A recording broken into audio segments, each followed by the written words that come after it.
What's up everyone, how's it going?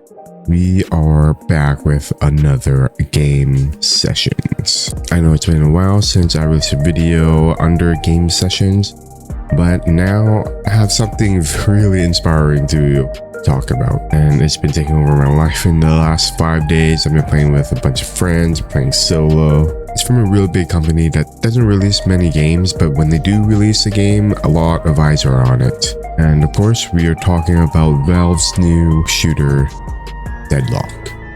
So I got access to Deadlock on Saturday, and ever since then, I cannot stop thinking about it. It brings a fresh new perspective in the MMO genre, and it just feels like every time I'm playing, I'm learning something new, I'm getting better, and every game doesn't feel like a waste. I know that it can feel that way when you're losing and you're just jumping in and dying every time, but if you actually try to pay attention to what the game wants you to do and just try to take micro steps on each of those objectives within the game, you could do a lot.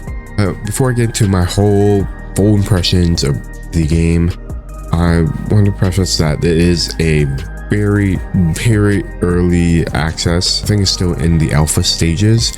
There's going to be a lot that's going to be changing over time. So a lot of the game is ebbs and flows of balance changes, new mechanics in the game, and just trying to find new ideas to bring into Deadlock. I'm pretty sure they have a feedback channel on Discord and their own website for feedback from the players. But let's start with how Deadlock came to light to everyone.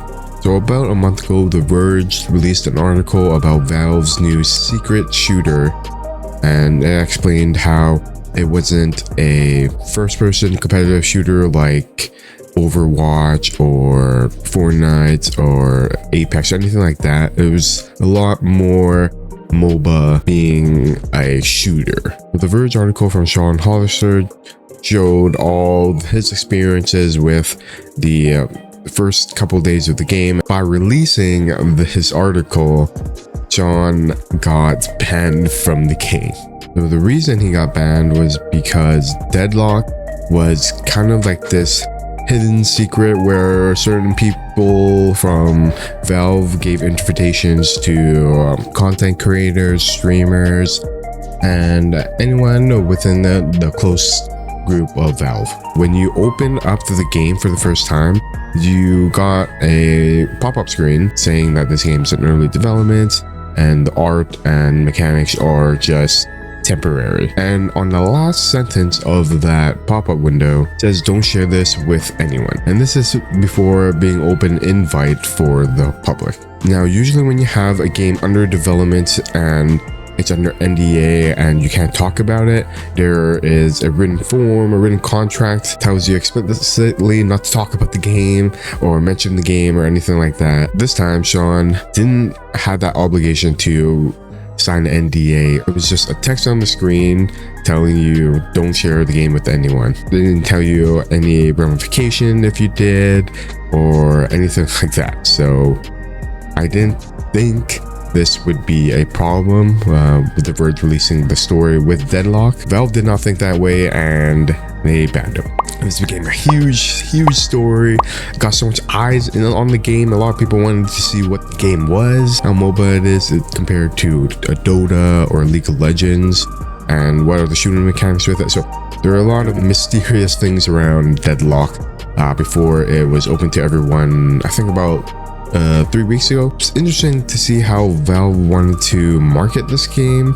They're Steam. They're effectively Steam, so they could have done any means possible to do this ramp up of marketing just to lead up to the game. I'm pretty sure it will get that marketing, the AdSense and all of that. It's still in early development. Valve has a weird way of marketing the game and announcing it.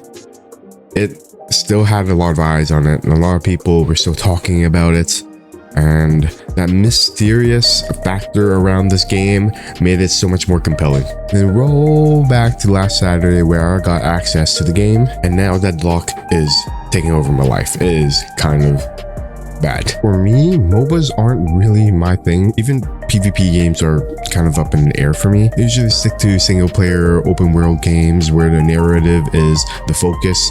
Combat is either secondary or the main focus when it comes to Dark Souls or God of War. Well, I say God of War is a little bit mixed, but the From Software games are a good example of those. But MOBAs are not something that I love.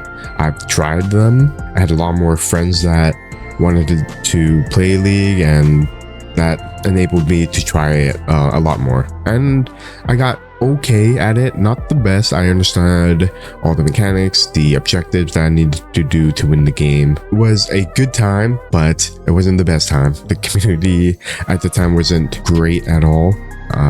There were a lot of just people getting mad, leaving games, even though there was a penalty. That was like 10 years ago. The MOBA space has changed. The league has changed a lot since I've played it that last time.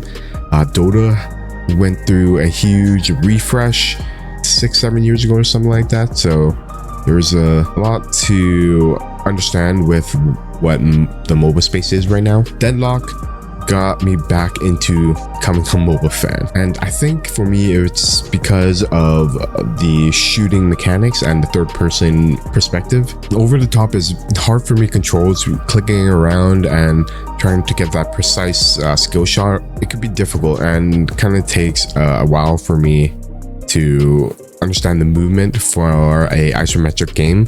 But for a third-person game, that's right up my alley. I just love the movement from Deadlock.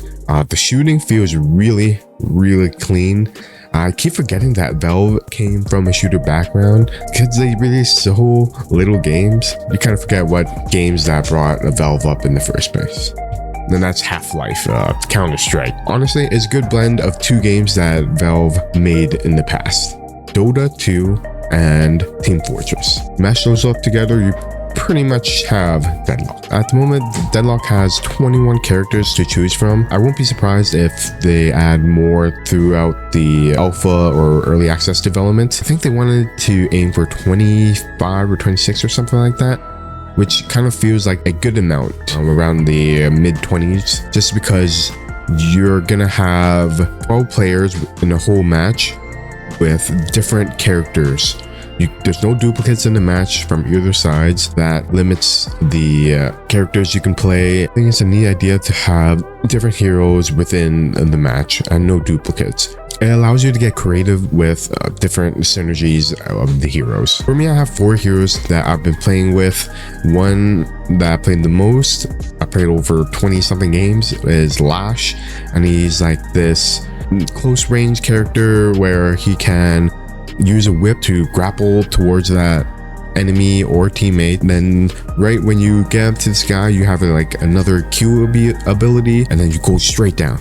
And that's like a good combo. The higher you are and you do the ground pound ability, the more damage you do. That gives you incentive to kind of whip around high places. With the buildings and the zip lines, there are a lot of aerial traversal that Lash can do. He's a very quick character. As you build up more items for him, he just becomes insanely fast. If you play him properly, he is very difficult to catch. My secondary character is Mo and Krill, which is a goblin and a hog humanoid. He's a very good tank support character. He could dig underground, increase his movements, going around the map with pretty great speeds. Once you come up with the ability again, you do this spin to win thing that does a lot of damage to everyone in the vicinity, and it pops them up once you come out of the ground. To continue the combo, you have like a healing ability that will heal you depending on the enemies around you. Mo Krill also has a debuff, which is insanely powerful. Every time I use it on an enemy, they back up right away. They can't shoot or they can't use their abilities, which really hinders them a lot.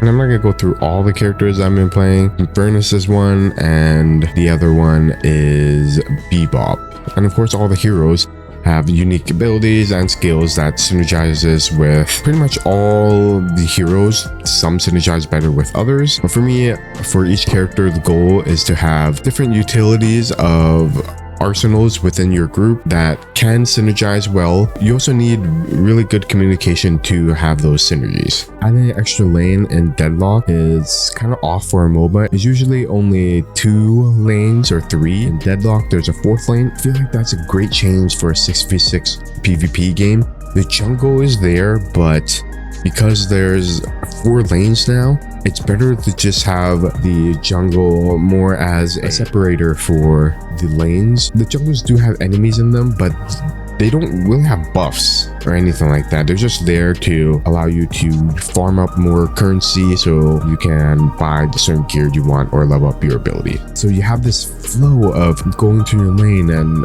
if your lane is doing good and you're beating the lane, you can shift over to the next lane and keep bouncing from lane to lane. And it doesn't feel like you're gonna lose the whole game if you lose your lane. It's bad if you do. It's more advantageous, in my opinion, to have that team battle, try to win the whole field instead of just one lane. What I do is try to get enough lead in my lane, and I try to bounce and help out with the other person. And it gives my teammates a little more breathing room if they are having trouble. If they want to kill, I can go help them. So there's a bunch of the benefits for just jumping lanes. The best way to farm is to deny enemies your minions or to last hit their minions. And that's another mechanic that I just love about this game. It feels so much more engaging than a top-down isometric MOBA. When you last hit a minion, they release this soul that comes out of them. If you shoot it, you get the other half of your resource, of your currency, by killing that minion. Now, you do have to last hit it like any other MOBA. Another factor to it is denying enemy minion kills. What I like to do is just stand back a little bit, let my enemies last hit my minions, and sure, they get that first half of the resources, but if I take down and deny the souls, they don't get the other half. I get the other half. So it's like a trade-off. They do last hit a minion and I deny that last half of resource. That's very, very useful for just having a leg up on that opponent you're going up against. And again, that third-person shooter DNA that Deadlock has is such a unique factor that makes the game just so much more engaging. Just moving around, using a WASD, jumping, all the traversal movements, and the shooting feels really, really good. It's interesting for me to have this much love for a MOBA. I never thought that I would play a MOBA ever again. I tried Paragon when that came out, and when it died, I was bummed that I couldn't get better at it. I want to see more a MOBA genre, just more innovation. That's the great thing about this game, is things are always going to change, and you're always going to be learning new and different ways to either play the same characters you've been playing for dozens of hours, or if you want to jump into a new character, it might take you a while. But the onboarding process for playing new heroes, it's simple, but it's hard to master what kind of build you're going for, what positives and negatives you have for that character. Are they more focused on long range, and their mid to close range is very poor and you can get destroyed when they get out that close? Or are they melee range, kind of like Lash, where you can go inside, do some damage, and zip right out just to poke them a little bit? I definitely can't wait to see where Deadlock is going to be in a year, 2 years, 5 years from now. It's going to be a huge shift to Valve. The game is great. I think a lot of people are gonna play this game, gravitate towards it, and have it be one of their mainstays. And I'm gonna be one of those people that keep an eye on the development at Deadlock, gonna try out all the big patches. I might not get esports level of great when it comes to Deadlock, but I wanted to be good enough to hang around with the community, jump in, and do good at least. Right now, it's still an invite only, but if you go on forums or Discord, anything like that, just ask for an invite and I'm pretty sure someone will happily give you that invite. That's what I did. I went to one of my Discord channels, they had a code, asked for the invites, and within like 2 hours I got the invite code. The rest was history. I'm still playing Deadlock and thinking about it every day. And that's gonna be it for my impressions of Deadlock. I'm gonna stream this. I'm gonna keep up with some of my impressions of it when it gets new updates. Yeah, follow me, keep an eye on that. If you like the video and all the stuff that I've been doing, please sub, comment on below. That will help with the algorithm and all that. And check out my shorts if you haven't. We harvest shadow shorts. The first part has been blowing up and I appreciate that. But until next time, I'll see everyone on the next gaming sessions. Peace. What the Whoa!